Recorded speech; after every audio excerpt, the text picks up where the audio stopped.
This game exists because of this guy. These people are waiting for this guy? This monster was defeated by this guy. Are you starting to see a pattern? Because I am. Let's find out.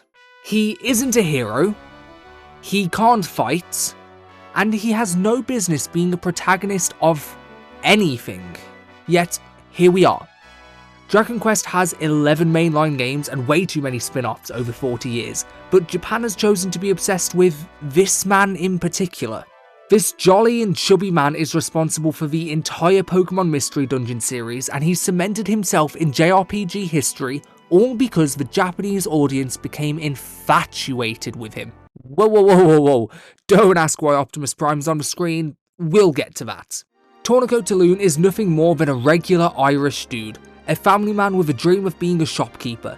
He works hard and saves every penny in order to open his own store and support his wife and son. He first appeared in 1990 in Dragon Quest IV, a game about chosen heroes fated to save the world, and Torneko, weirdly enough, was one of these heroes. He wasn't a fighter, he wasn't a mage, he was no gadabout, he was just a shopkeeper. He is an ordinary man in an extraordinary world, and that contrast is exactly why Japan adopted him to be their emotional support shopkeeper. Dragon Quest IV had many independent chapters of each chosen hero before their paths crossed, and Torneko's was distinctly different because his gameplay was real. He was just a shopkeeper. It began waiting inside another man's store for customers to come by and haggle on prices all day.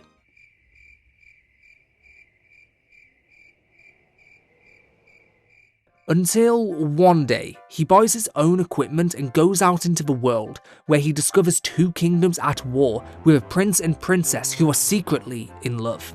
Torneko delivers messages on behalf of the two and accidentally prevents an all-out war uniting the kingdoms. During battles, Torneko has a high drop rate of rare items that he can take back to his hometown and sell for money. Eventually, he saves enough to establish his own shop in the Kingdom of Endor and moves his wife Tessie and son Tipper to live a better life. After becoming rich with a lot of long hard work trading at his shop, Torneko financed the complete construction of a tunnel connecting Endor to Casablanca and was what set the pieces in place for Torneko to encounter the legendary Zenithian hero.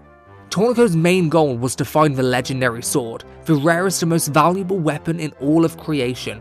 Eventually, he does find it, but rather than keeping it or selling it, he understands its importance and stays with the party to do his part and save the world. Not for glory or fame, but so his wife and son can keep living. His chapter was a revolutionary art of game design back in the day, long before simulation games had defined themselves as a genre. The Japanese audience grew an affinity for his energy, but also his gameplay.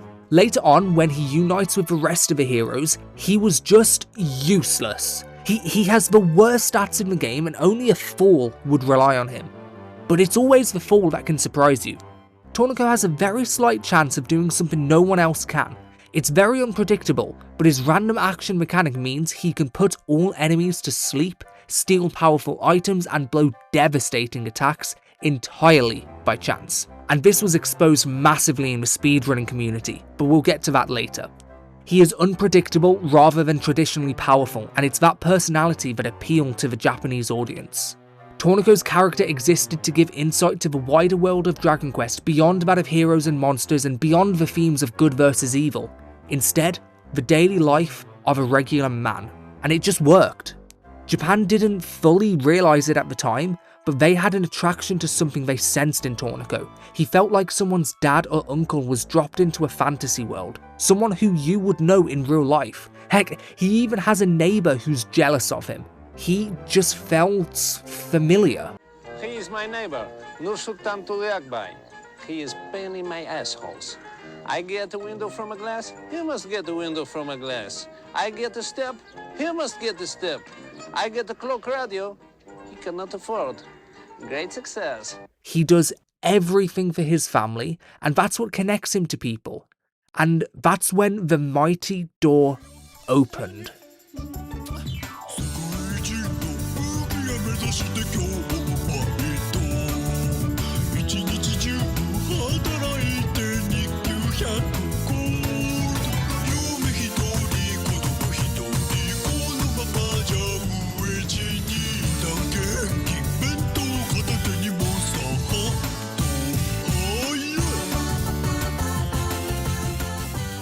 Torneko Taloon was the very first Dragon Quest character to ever receive a spin-off game, and the first Dragon Quest game to not feature a silent protagonist. By this point in 1993, 5 mainline games had been released and it had incredible characters to choose from. But Torneko was chosen for a special reason. He resonated very differently to the rest. Chunsoft had recently finished Dragon Quest V and decided to depart away from the mainline games with the goal to develop their own creative ideas. Chunsoft's planning chief, Seiichiro Nagahata, had been obsessed with Rogue since university.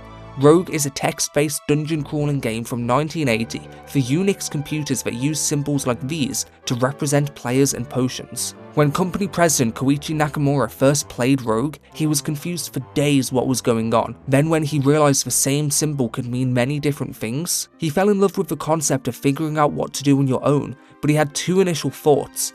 The first is that the game was brilliant. The second was that there was no way an ordinary Japanese consumer would understand. So the problem became, how do you sell a Unix game to RPG lovers? The rules for Rogue, including the system where you lose all your equipment, money and levels when you die, were a little hard for new players to understand, and they thought they should change a few things to make it a little easier. The main solution was branding, wrapped the roguelike mechanics inside a world that Japanese players already knew and trusted. But which franchise? Well, Nakamura wanted Dragon Quest, Nagahata wanted The Legend of Zelda, but at the time Chunsoft was considered a very small company, not big enough to approach Nintendo for that deal.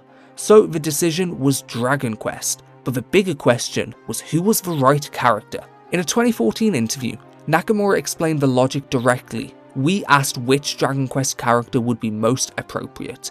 If we made Torneko the hero, it would be easy for players to understand the goal of collecting items and treasure. It wasn't just that Torneko was popular, it was that his entire identity as a merchant made the core roguelike loop go into a dungeon, collect items, come back and feel completely natural and self-explanatory. Any other Dragon Quest character descending into a dungeon to grab loot would need justification. Torneko needed none since it was literally his job. That's what you sort of do in Dragon Quest IV anyway. Nakamura called Yuji Horii and asked for permission to rejoin the series they had just departed as developers from, and bring the Dragon Quest world into their new project. Horii said yes, almost immediately, and joined as an advisor. Due to the game's nature, balancing was very tricky. The worker at Chunsoft was so confused organising the data that Nagahata instead took over and used Microsoft Excel for every item, monster and piece of content in the game. The entire balancing framework of a genre-founding game was built in a spreadsheet in 1993. When the game was released, it had the slogan of, "A game that can be played 1,000 times." This line was used to define the entire Mystery Dungeon franchise. On the back of the box it had a piece of game design to explain this slogan. When Torneko dies, he returns to level 1. That's fine, because the player gained a level. The West was not as impressed as Japan though. Japan rated the game 37 out of 40, over 500,000 copies sold, voted 31st best PS1 game of all time and nominated for Game of the Year, sold 10 times more than Dragon Quest VI did on DS, and if you want to find out more, watch this video here. In the West, 2 reviews put it a little differently. It's an outdated, ugly piece of crap whose silly antics will charm no one. A primitive dungeon crawler that takes so many cheap shots it could tick off a Buddhist monk. 1 out of 10.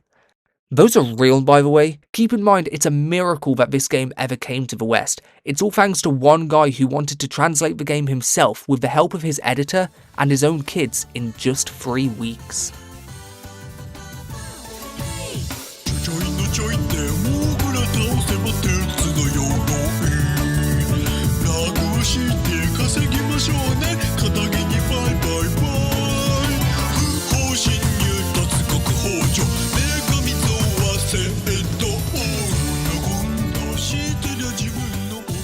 The sequel to Torneko was not another Torneko game. It was Shiren the Wanderer, a completely original character in an original world. NetHack came out in 1987. It was another game inspired by Rogue and offered the ability to steal from shops inside of dungeons. If this stealing excitement was replicated, then the Torneko sequel would fall short to its competitor. But Torneko was a merchant, it wouldn't make sense for him to steal from other merchants, and since Dragon Quest items and monsters was tricky to translate into a roguelike game anyway, they decided to make Shiren the Wanderer. Torneko's identity and personality was so specific to him and well defined that it constricted the game they wanted to make. Torneko was a beloved character and they couldn't deviate away from his personality. He couldn't steal, he couldn't live in that morally grey area. He was too good-hearted, and now Shiren the Wanderer exists because Torneko Taloon was too kind to rob someone. However, it doesn't end there, it still opens very wide. The first game ends with Torneko retrieving the box of happiness and fills the whole village with joy. He settles down and business is good and life is peaceful again. A special chamber of joy was built in the village for all to hear the melody of the box of happiness. And then, 6 months later, everything falls apart. When one mysterious man was seen leaving the chamber muttering words about the box. Then immediately following, monsters started appearing across the world again, turning kingdoms into dungeons, and Torneko was forced to turn from a shopkeeper into a town warrior. The jump from the Super Famicom to PS1 took place in 1999, 6 years later, and many of the core mechanics from Shiren the Wanderer were directly implanted into Torneko, the last hope. Early on, Torneko completes fetch quests for townsfolk, each one unlocking a new shop or service in the village gradually through completing dungeons. It's still fundamentally about Torneko building something for his community. The most significant new feature was equipment welding. Weapons and shields could be combined at the melding shop to create more powerful versions. This meant the game rewarded careful item management across runs in a way that the first game never did. You were building towards something even when you died. The game features 130 hand-drawn monsters, which is a massive jump in variety from the 32 in the original, and each dungeon had its own monster set, its own atmosphere, its own rules. There was also an adventure log tracking every unusual thing you'd accomplished, deaths, discoveries, and absurd achievements. To truly complete the game, you had to do things you would never think of doing. Torneko would have to steal from dungeon shops. Yeah, I know we just said he couldn't do that, but that was a secret achievement. He would also have to die in specific ways, use spells in unusual combinations. Speaking to townspeople would give you hints on how to complete these special missions. Also something bizarre but cool, Torneko being the plump bag of raw animal magnetism that he is. There is a hunger bar in the game, and Torneko can get hungry if he doesn't eat. I feel like this was to pay a little homage to Shiren the Wanderer. After all, Shiren was created because they couldn't allow Torneko to steal. Now in Torneko's next game, there's secret missions to steal. Must be intentional if you ask me. There are more secret tidbits though. The job class mechanics from Dragon Quest III shows itself here. Torneko can change classes between Merchant, Mage and Warrior.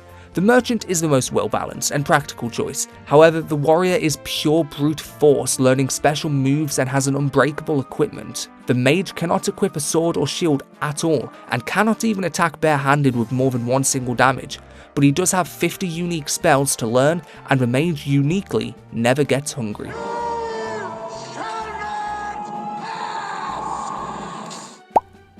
There is an Explorer's Inn where a club of knights hang out and share dungeon tips. They refuse to let Torneko join on the sole reason he is too fat. This is actually in the game. He is so fat he can't join the Corn Kids Club.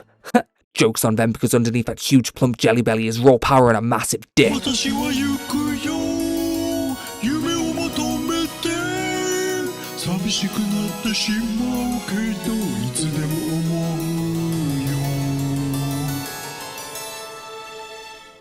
Seven years had passed since the first game. Torneko is now a rich, successful, established man in need of an adventure. He built a ship and set sail to explore unknown lands with his family. On the same day, he's celebrating his 50th birthday, until a massive tidal wave destroys the boat. Torneko, his wife and his son Tipper wash up on a small mysterious island and they are rescued by villagers. Thankful for saving his life, Torneko agrees to help their monster infection problem. Torneko's Great Adventure 3 released exclusively in Japan October 31st, 2002 for the PS2. This was the most ambitious version of Torneko ever made. It had over 170 monster types and a large item pool which genuinely felt like it was nearly endless. The game was the first Dragon Quest game to feature full 3D graphics. This time, some locations were not randomly generated, and this was for the very first time. The Mystery Dungeon games are built entirely on randomness. Until now, the single biggest feature was Tipper. Torneko's son is a playable character who has lower stats, can't equip weapons or armor, or even use most items. No question about it, I am ready to get hurt again. but he could recruit defeated monsters as allies and use them to fight for him. Tipper is very much like Torneko. He is a merchant who can't fight, and now his son must get monsters to fight for him. Every single monster in the game, including bosses and other shopkeepers, can be recruited as Tipper's ally. This game changed much more. In the past 2, every time you left a dungeon, your level would reset to level 1. That was the entire point, but now in Torneko 3, it's been broken. Levels now carry over between dungeons, and it was intended to make the game more accessible, similar to a standard RPG. But this caused a lot of turmoil in the community, since the core mechanic went against what the genre was built on. The irony is that this did not make the game easier at all. The dungeon difficulty was designed around the leveling up system from the start, or to put it simply, those Microsoft Excel sheets from earlier made for balancing, the whole computer was thrown out the window. This game is not very balanced, but it's the post-game where this starts to get really interesting and where its large reputation comes from. The post-game dungeon is known as Isekai no Meikyu, or the Otherworld Labyrinth. It's 99 floors long and you start back at level 1. You cannot bring any items inside and no monster allies. Nearly all items appear as unidentified and is considered by fans to be the single hardest concept in the entire Mystery Dungeon series, including Shiren the Wanderer. And then there's Tipper's version. The Poporo Otherworld Labyrinth is often described by fans as requiring the dedication of someone who has abandoned normal life, reporting it takes a minimum of 20 hours to complete in one run, but an average of 40 or more. It's considered by the Japanese gaming community to be amongst the most demanding challenge dungeons in any game ever made. That is not my words. The Monster Arena also makes a reappearance here, just like the casinos in the mainline games. Tipper cannot play in the casino, however he can enter his recruited monsters into the Monster Arena, and this was the very first time this was being played in full 3D. Torneko's Great Adventure 3 was the last game in which Torneko was the solo main protagonist and marked the end of his solo adventures.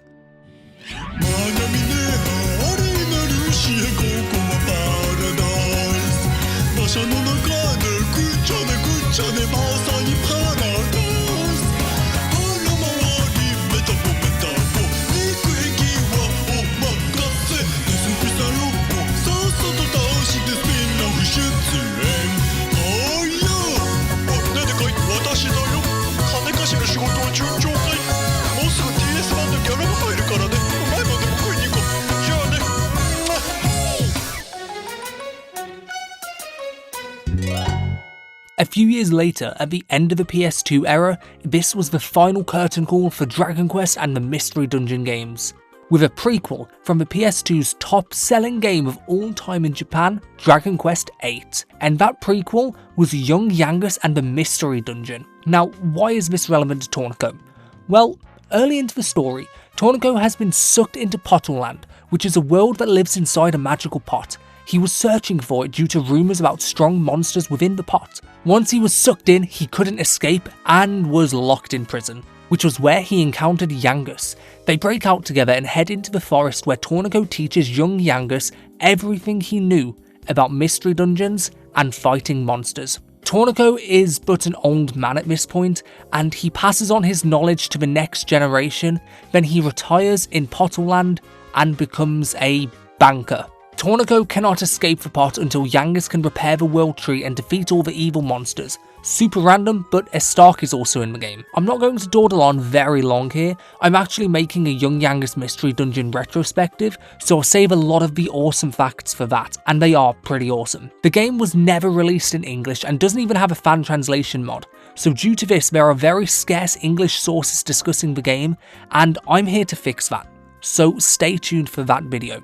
Torneko's legacy goes much deeper rooted into Japanese culture than one might think. He's appeared in many Dragon Quest games since. You'll most likely know him from Dragon Quest Heroes 2. The first time Torneko is a fully playable action character. His fighting style reflects his identity perfectly. He can equip a lot of weapons, but his primary choice is an abacus mounted on a long pole. A fat shopkeeper, fighting armies and monsters with an abacus. Okay, so anyway, if all gets too much, he can summon an army of soldiers to fight on his behalf. He's also a good healer in the game. Dragon Quest Heroes 2 is just so goated. And did you know that Dragon Quest creator Yuji Horii made another game, Itadaki Street.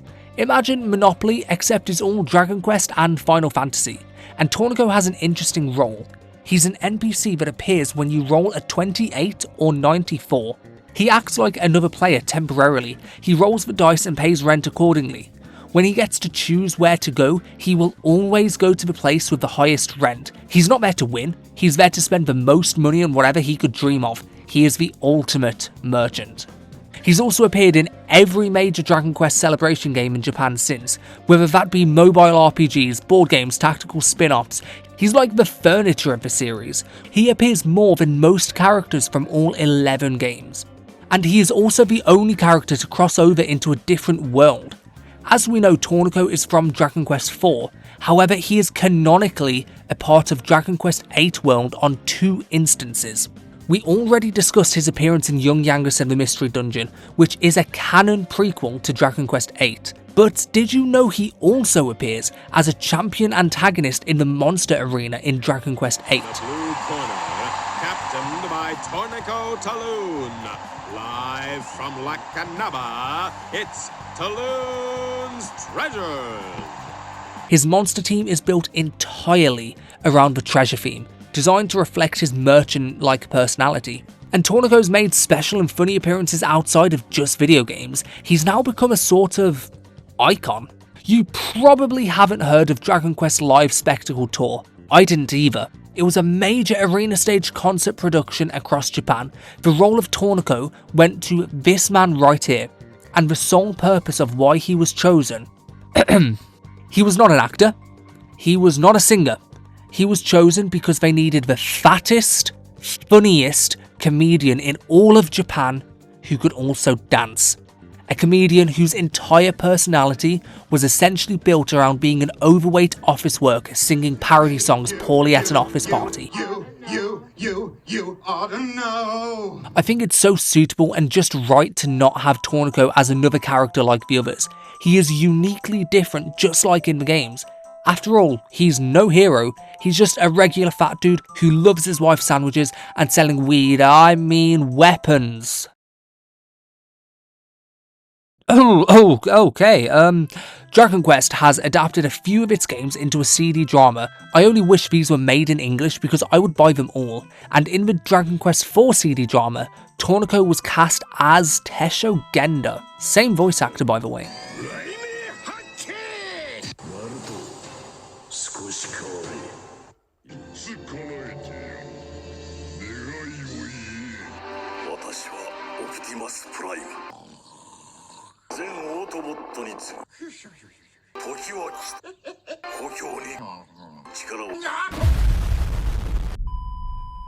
The Torneko trilogy was given some high budget marketing, like really high.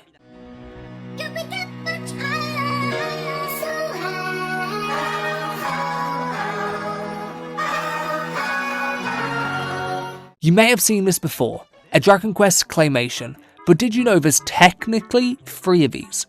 The first was for the original game, a 30-second commercial on TV that ran longer than traditional ads in the same slots, and what made it stand out was how it was filmed at 24 frames per second.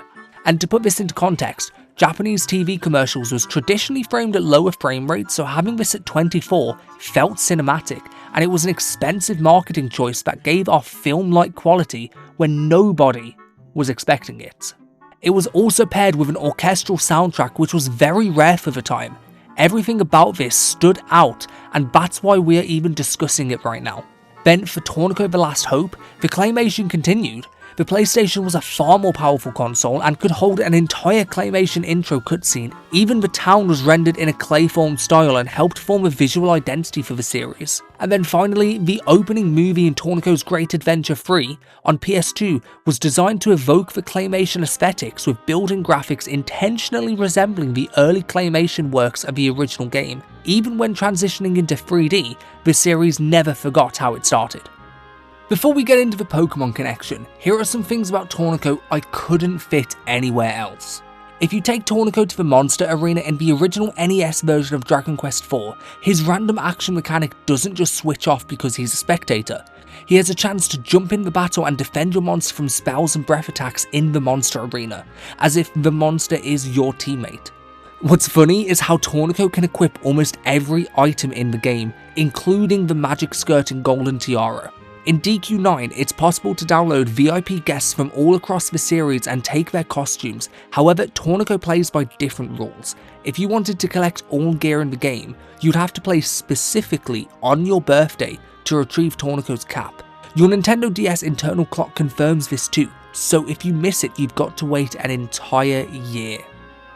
There is a super rare piece of lost physical media somewhere out there in the world of Torneko's Great Adventure, but a PAL copy. However, Square Enix and Nintendo never publicly acknowledged that this was ever in development. In 2022, this copy randomly appeared on eBay for upwards of €50,000, but then it was sold privately to a collector in 2024.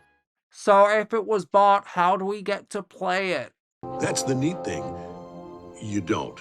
Many of you may know the YouTuber Sackchief, but he actually tried to negotiate and preserve this game. He saw it and was offering to crowdfund up to $2,500 and his friend with $5,000, but ultimately both were turned down by the former Nintendo employee who had access to the product analysis department. It spent over 20 years in private ownership and it was never publicly displayed before the eBay listing.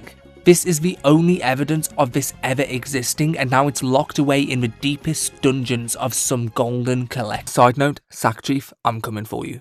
In even rarer lost media, Nintendo planned and advertised for a Satellaview game called Is Torneko no Daiboken, an update to the original game you can download using this mini satellite peripheral you can attach to your Famicom and download games via satellite to your cartridge.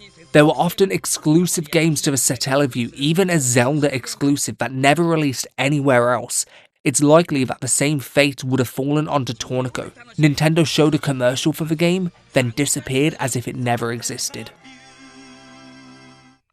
Shiren the Wanderer is another beloved Mystery Dungeon franchise, and I've mentioned it a few times so far. When Chunsoft was in the early stages of Shiren's development, the candidate they had eyes on for the character designer never heard of Torneko before, so he was required to play all of Torneko's Great Adventure before even being hired. Imagine your interview process is to play a game before you could even get the job. Torneko was essentially an entrance exam into the company, and that's how you can tell when a developer cares. And inside of Shiren the Wanderer 2, Torneko is directly name dropped as a cute little Easter egg. And in 2024, Shiren the Wanderer's 6th game, Mystery Dungeon of the Serpentine Coil Island, released, and the product manager hinted at a potential re-release of Torneko The Last Hope on modern platforms, citing the immense success of the Mystery Dungeon genre is the exact reason for it. It will be so poetic. Fingers crossed this will happen in the near future. The most obscure fact I have in this entire video is that Torneko is the ultimate unstoppable powerhouse. In Tool Assisted Speedruns of Dragon Quest IV, human reaction time makes it impossible for specific RNG manipulation. It is checked 1000 times per frame. The TAS can exploit this using Torneko as the primary damage dealer with superhuman input speeds. The strategy is to build power in the first round, summon his army of merchants and manipulate the RNG to get 3 critical hits immediately at double damage. This strategy makes every other character essentially redundant, as Torneko can deal over 400 damage even against bosses. The whole run will be attached in the description, but to exploit the game is hard. Speedrunner Idelicat had to write 42,088 lines of code.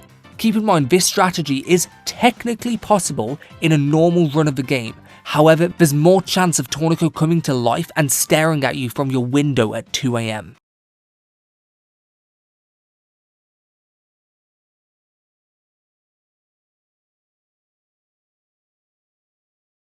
This strategy was ran a number of times over 20 years. The original was uploaded back in 2006 and ended with Torneko getting the final blow by tripping over his own feet. Idelicat even noted, "I thought it was only fitting that the brave hero trip and accidentally kill the ruler of all evil." Then in the final version in 2024, it ends with Torneko underpowered, naked, cursed, and running at 4 HP defeating a Stark alone. And Idelicat calls this the culmination of a crazy amount of planning and RNG manipulation. Respect, sir. And when discussing mystery dungeons, we can't forget about Pokémon Mystery Dungeon, easily the genre's most successful game ever. Ishihara, the CEO of Pokémon Company, was so impressed with Torneko's great adventure and had such a great experience he wanted to bring it to Pokémon. Torneko directly led to the creation of the Pokémon Mystery Dungeon series and by the same developers. This fat Irish shopkeeper from 1990 was chosen for a new experimental spin-off because his job made dungeon crawling feel logical and realistic, and it launched a genre which eventually reached the hands of the Pokémon Company. Torneko was just a family man who fought monsters and collected gold. Somewhere along the way, he accidentally shaped the entire history of roguelike gaming. He is my favourite Irish fat dude. If you reached this far into the video, then thank you, and share with me your thoughts on Torneko or what Dragon Quest content you'd like to see next. Some of the memes in this video was made by the questers, you should go check them out. Also, you should check out some of these other videos, they are pretty cool. I've spent upwards of 150 hours retelling the entire story of Dragon Quest V without missing any details. I think you might like it, but anyway, I'll see you in another video.